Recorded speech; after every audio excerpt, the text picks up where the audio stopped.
Bismillahirrahmanirrahim. Assalamualaikum warahmatullahi wabarakatuh. Alhamdulillah rabbil alamin, wassalatu wassalamu ala sayyidil mursalin sayyidina Muhammadin wa ala alihi wa ashabihi ajma'in. Subhanaka la ilma lana illa ma 'allamtana innaka antal alimul hakim. Wa tub 'alaina ya maulana innaka antat tawwabur rahim. Ya Fattah ya Alim, ya Fattah ya Alim, iftah 'alaina futuhal 'arifin, faqihna fid din wa 'allimna ta'wil ya rabbal alamin. Qala al-mu'allif rahimallahu ta'ala wa nafa'na bihi wa bi 'ulumihi fi darain amin.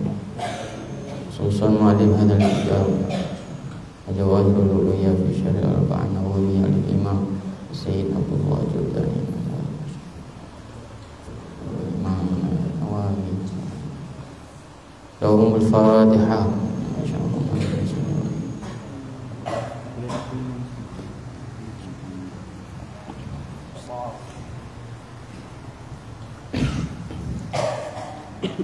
Bismillahirrahmanirrahim. Alhamdulillah, segala puji bagi Allah Subhanahu wa taala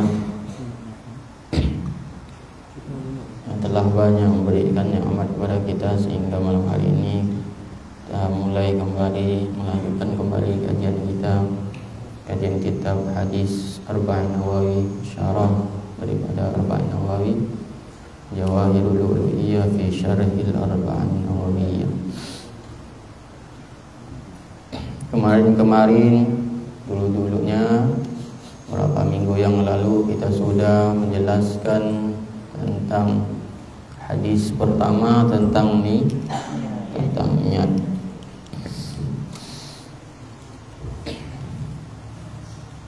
Jadi poin yang terpenting ataupun kesimpulan daripada hadis yang pertama adalah bagaimana kita selalu memperbaharui yang namanya niat.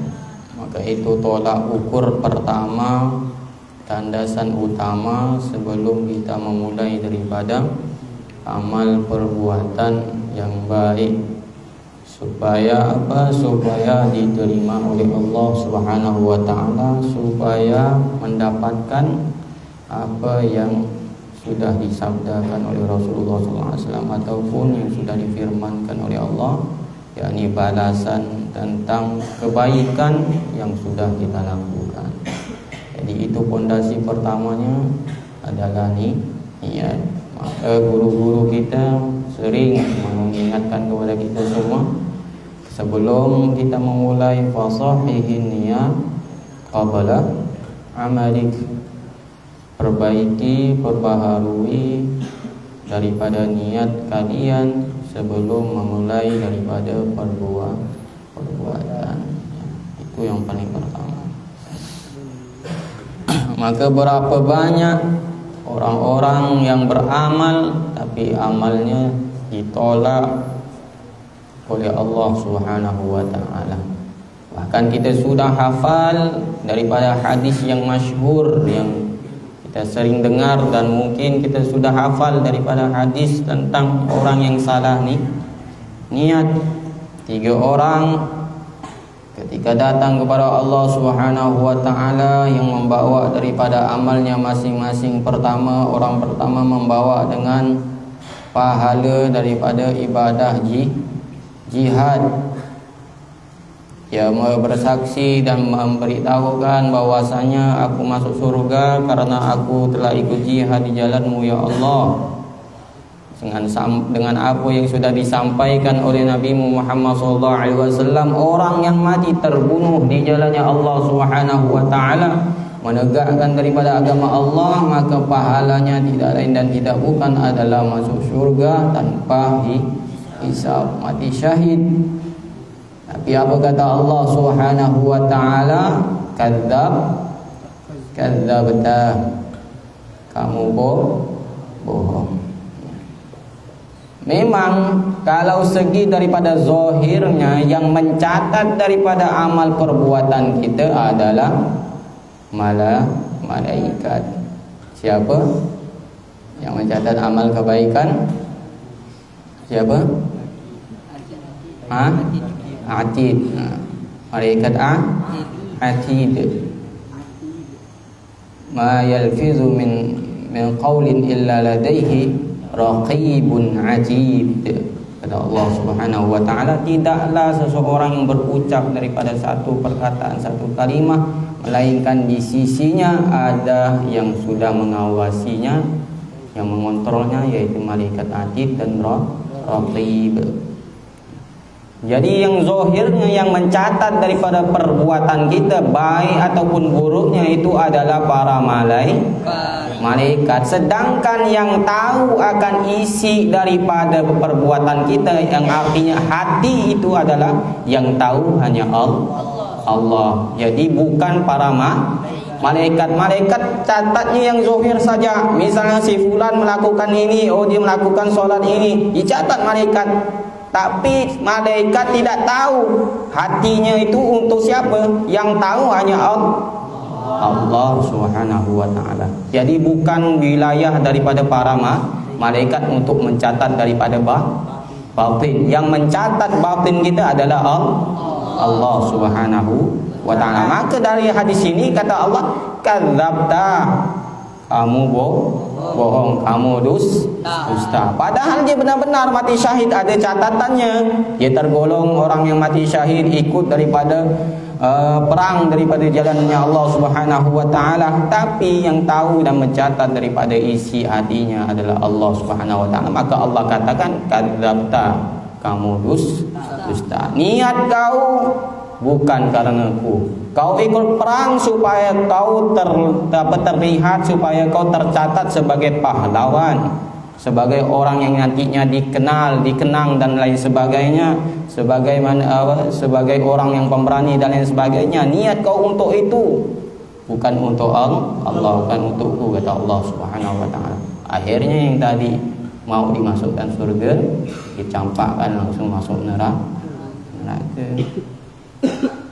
Yang datang orang yang kedua membawa amal ibadah dengan hartanya, yakni dia selalu bersedekah, selalu berinfak dan lain sebagainya.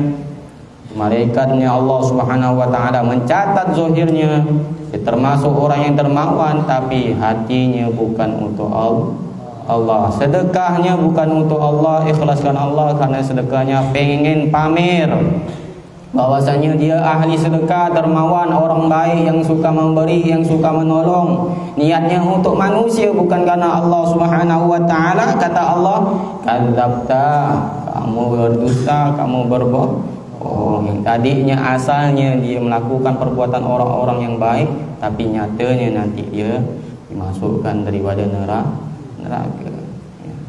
Jadi itu dah hafal dah. Sudah hafal daripada hari itu. Maka itu pentingnya kita menjaga daripada niat, supaya kita tak sia-sia melakukan amal ibadah kepada Allah Subhanahu wa ta'ala. Baik, kita sekarang masuk daripada hadis yang kedua.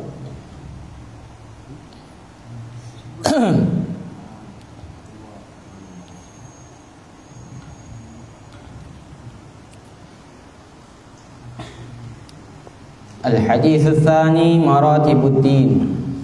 Hadis yang kedua tentang maratibuddin, yakni susunan kerangka daripada pondasi daripada agama. Kalau kita pahami, kalau kita sudah ketahui bahwasanya Al-Quran ada namanya adalah Ummul Kitab, ada namanya Ummul Kitab. Apa itu nama Ummul Kitab? Yakni surah Al-Fatihah. Itu sudah kita ketahui. Dan kalau di dalam hadis baginda Rasulullah sallallahu alaihi wasallam ada namanya Ummus Sunnah. Dan Ummus Sunnah di dalam hadis, daripada hadis sekian banyak daripada hadis Rasulullah sallallahu alaihi wasallam, Ummus Sunnahnya adalah hadis yang kedua, yakni hadis bisa dikatakan hadisun Jibril.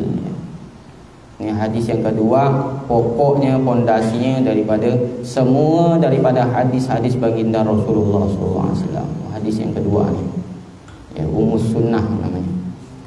Ya. Jadi semua yang hadis-hadis yang Rasulullah SAW, beribu-ribu hadis, ratusan hadis yang Rasulullah SAW bilang kepada kita, dan pokoknya asasnya ada di hadis yang kedua ni. Jadi beberapa banyak hadis ataupun syarah daripada hadis itu semua sebenarnya mengkaji, memperdalami daripada maksud daripada hadis yang keduanya. Ya.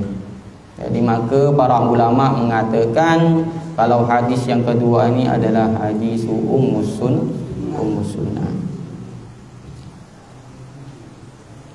An Umar aidan radhiyallahu anhu qala bainama nahnu julusun 'inda Rasulillah sallallahu alaihi wasallam zata yawmin qala 'alaina rajulun shadidu bayadhi thiyab shadidu sawadi sya'ar la yura 'alaihi atharu safar wa la ya'rifuhu minna ahad hatta jalasa ila nabiy sallallahu alaihi wasallam fa asnana rukbatayhi ila rukbatayhi wa wada'a kaffayhi 'ala fakhidayhi ila akhirih. Hadis yang kedua ini ya sama dibawakan oleh yang meriwayatkan adalah Sayyidina Umar ibn Khattab radhiyallahu anhu.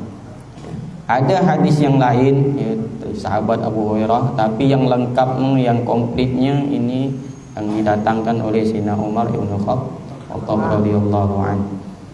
Dan kita sudah hafal daripada hadis ini bahwasanya ketika para sahabat Sayyidina Umar dan para sahabat yang lainnya ketika itu duduk bersama Rasulullah sallallahu alaihi wasallam, zata yaumin, maka ketika beliau semua duduk bersama Rasulullah, tiba-tiba ada seseorang yang datang. Ilqala'ah. Kalau kalimah yang berbunyi qala'ah ni kadangkala pasti itu orang yang luar biasa ataupun sesuatu yang luar biasa, bukan yang biasa-biasa tapi luar biasa, seperti tala'al badru alaina. Pokoknya kalimat tala'al ni untuk orang-orang yang sangat-sangat luar biasa ya. Tala'ah, maka masya-Allah, sungguh luar biasa daripada bahasa Arab ini. Kalau mengambil daripada kalimat-kalimatnya sangat-sangat luar biasa. Tala'al badru alaina.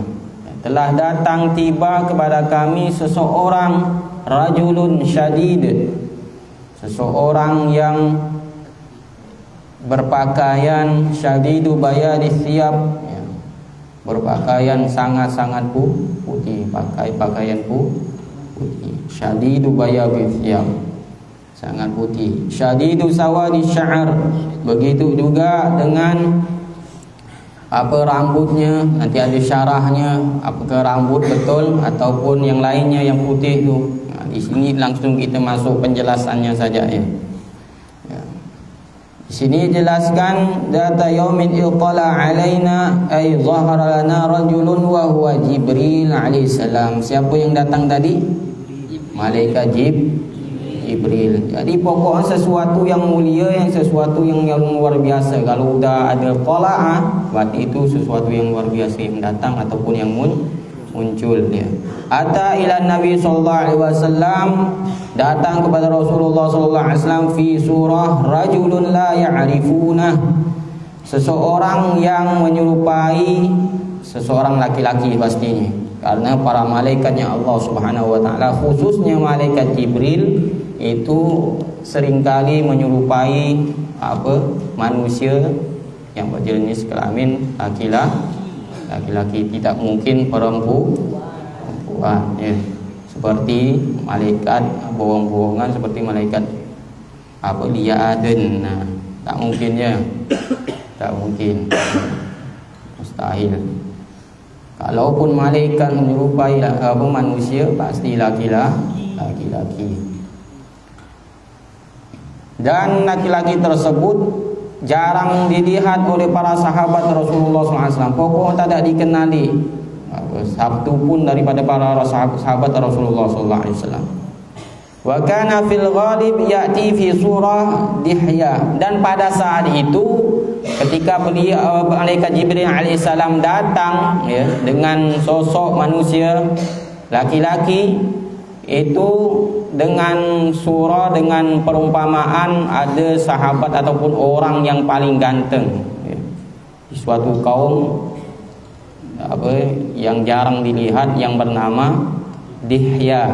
Nama Dihya ni berarti saya ngambil dari sini. Dihya Al-Kalbi As-Sahabi, namanya Dihya Al-Kalbi As-Sahabi. Malaikat Jibril menyamar daripada seseorang laki-laki yang bernama Dihya Al-Kalbi As-Sahabi. Wa kana ajmalu ahlu zamanihi wa ahsanuhum surah. Karena Dihya, seorang laki-laki yang ganteng ini, terkenal daripada kegantengannya, ketampanannya dulu pada zamannya dengan kaumnya, paling ganteng, paling sempurna lah. Maka malaikat Jibril menyamar daripada namanya Dihya Al-Kalbi As-Sahabi.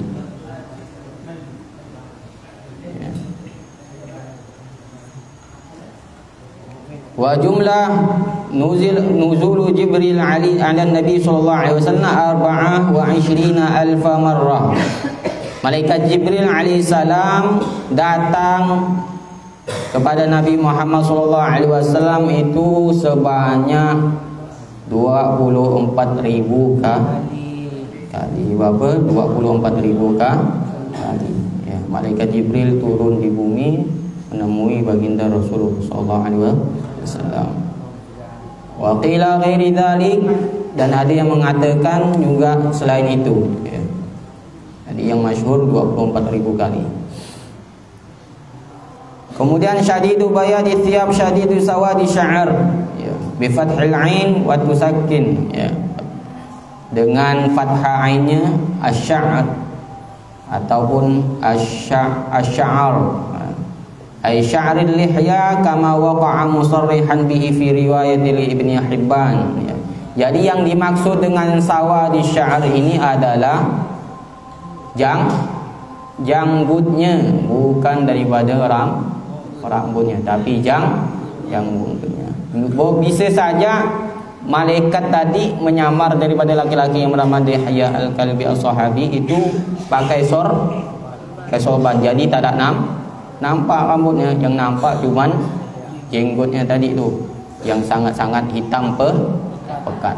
Jadi ulama menjelaskan, mensyarahkan yang hitam pekat adalah jenggotnya, bukan rambutnya. Jadi bisa saja malaikat tadi menyamar daripada laki-laki itu memakai sorban atau imamah.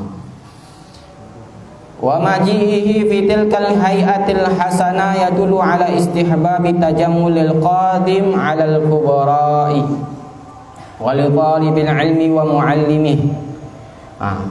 Ini pelajaran penting untuk kita semua ya. Malaikat Jibril alaihissalam datangnya pada Nabi Muhammad SAW pada saat itu seakan-akan mengajarkan, menunjukkan kita untuk yang pertama adalah istihbabit tajammul. Kalau kita datang kepada orang-orang yang besar, tokoh agama ke, pemimpin ke, ataupun orang-orang yang terpandang, orang-orang yang mulia, maka pakaian kita harus rapi, harus bersih, harus wangi. Seakan-akan malaikat Jibril mengajarkan kita semua para sahabat untuk seperti itu, ya. Jangan tidak sopan, jangan tidak rapi, jangan sampai mengecewakan orang-orang yang kita datangi tadi itu, apalagi orangnya besar, orang yang mulia. Jangan sampai, ya. Jangan sampai. Kita harus berpakaian rapi, wangi, badan jangan sampai bau, sampai dicium bau lah. Jangan. Itu malaikat Jibril sudah mengajarkan kepada kita semua. Ataupun wali talibil ilmi, itu untuk datang kepada orang yang mulia, orang soleh, ulama ke, habaib ke dan lain sebagainya. Kita harus berpakaian yang sopan, yang rapi, yang wangi dan lain sebagainya, sebagai adab untuk mereka, ya. Sebagai kita contoh malaikat Jibril alaihissalam. Wali talibil ilmi, begitu juga ketika kita menuntut ilmu, ada di majlis ilmu, ya, jangan sampai tak ada rapi, pakai compang-camping lah, koyak sana koyak sini baju, dia dalil zuhud supaya dipandang orang yang zuhud, salah, ya. Kalau kita datang ke majlis ilmu, harus dengan pakaian yang rapi, yang bersih dan wangi. Itu anjuran daripada hadis ini, ya, untuk kita semua. Jadi sekali lagi harus berpakaian rapi, sopan dan wangi ketika kita hadir di majlis ilmu. Mu'allimihi, begitu juga kalau kita mengajar, ya. Sama para guru juga dianjurkan untuk datang dengan rapi, pakaian rapi, bersih, suci dan wangi, ya. Jadi istimbatnya seperti itu. Li'annahu qadima ala sayyidil kubara mu'alliman li sahaba fi suwarid muta'allim. Maka datangnya Sayyidina Jibril alaihissalam kepada baginda Rasulullah SAW itu seakan-akan mengajarkan para sahabat Rasulullah SAW bagaimana yang betul daripada cara menuntut ilmu. Cara menuntut ilmu bagaimana, seperti itu.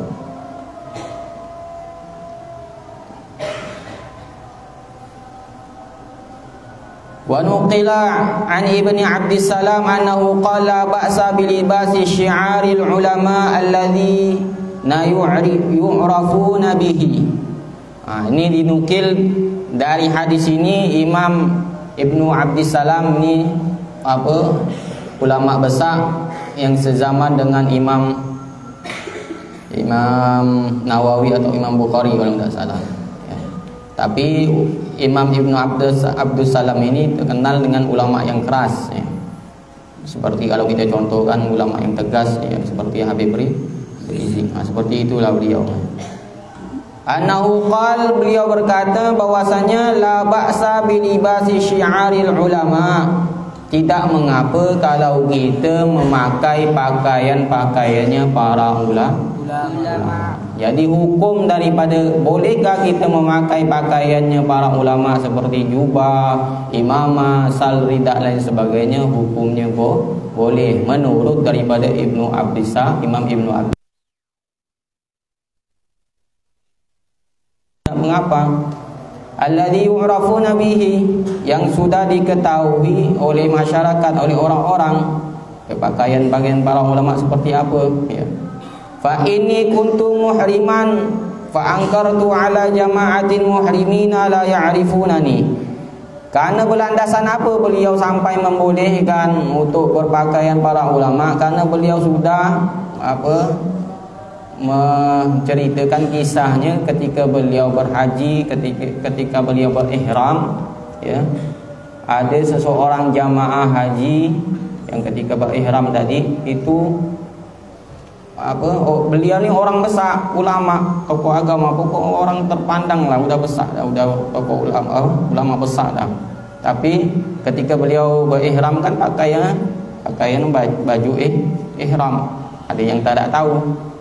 Maka beliau, para jamaah yang haji tadi itu tak beradab kepada beliau. La ya'rifunani ma akhallu bihi min adabit tawaf. Sebagian jamaah haji tadi ada yang tak mengetahui adab-adab bagaimana ketika tawaf, main kejar-kejar ataupun kejar-kejar atau berlari sampai menyinggol beliau, tak tahu dah. Pokoknya dia tak beradab lah ketika melakukan tawaf. Falam yaqbalu, dan beliau tak terima, artinya bukan enggak beliau kerana sombong. Beliau ini mengajarkan untuk kita supaya merendahkan diri itu ada tempatnya, ya, kata beliau.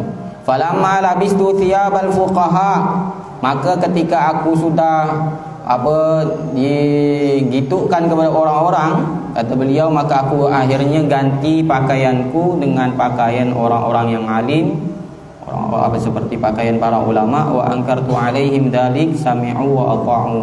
Kemudian ketika mereka mengingkari, memperlakukan aku yang tidak baik ketika aku memakai pakaiannya ulama, maka mereka mendengarkanku dan mentaatiku.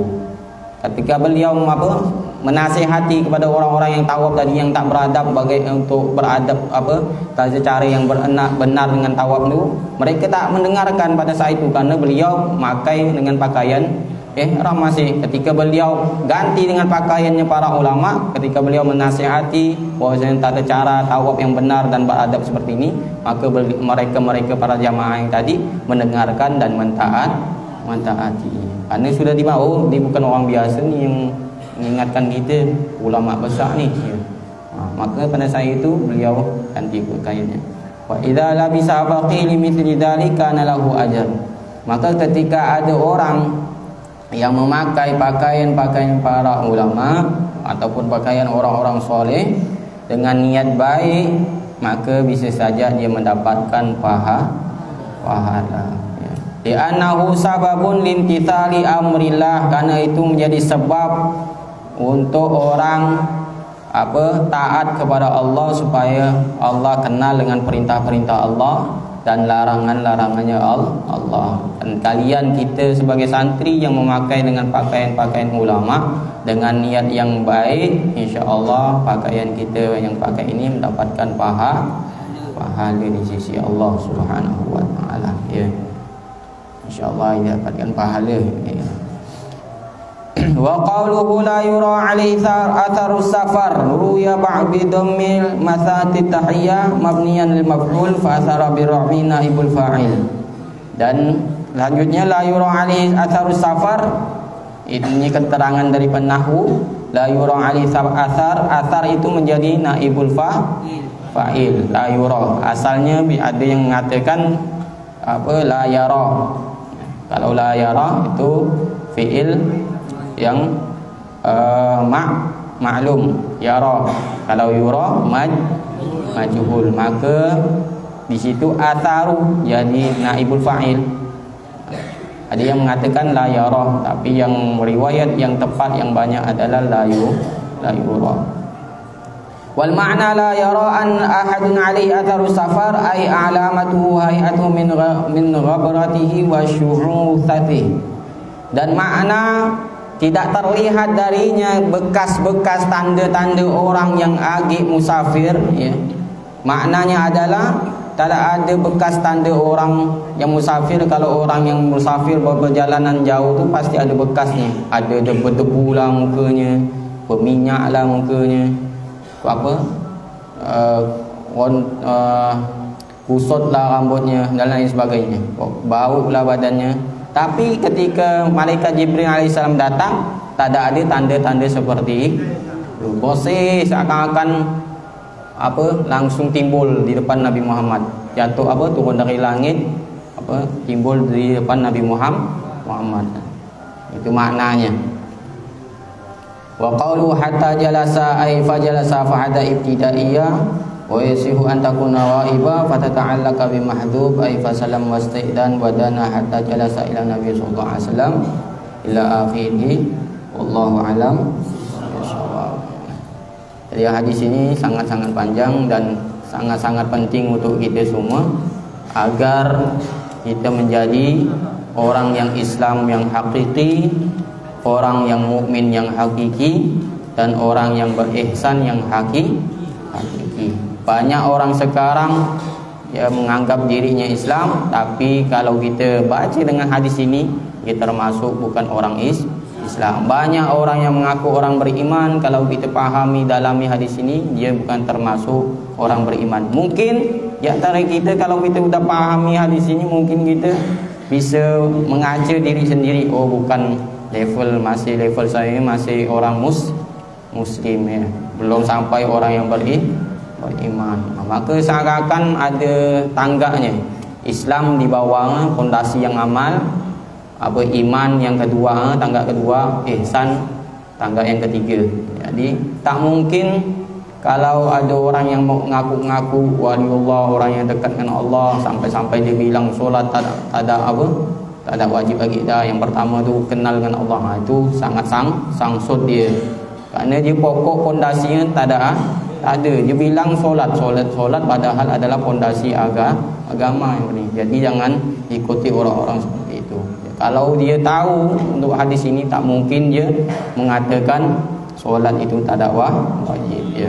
Jadi jangan terkecoh dengan tasawuf ataupun orang-orang makrifat zaman sekarang ni, banyak ancol lebor ya.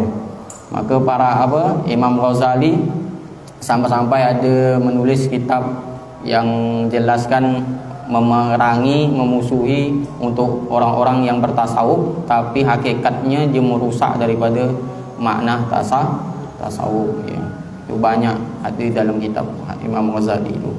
Ya, seperti zaman sekarang lah tu yang yang bilang solat tak ada wajib, yang wajib adalah kenal dengan Allah dulu. Itu orang yang dimusuhi oleh Imam Ghazali radhiyallahu anhu. Wallahu a'lam bishawab. Subhanallahumma wa bihamdika asyhadu an la ilaha illa anta astaghfiruka wa atubu ilaik.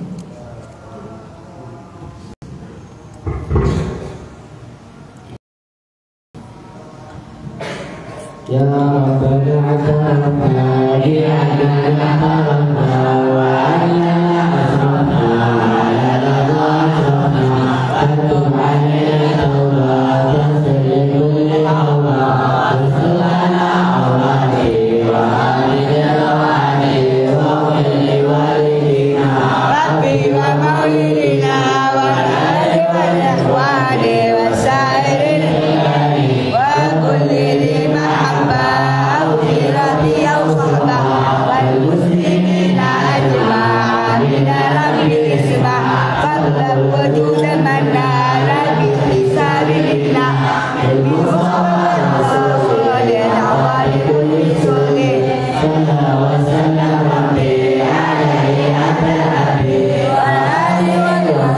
Yeah.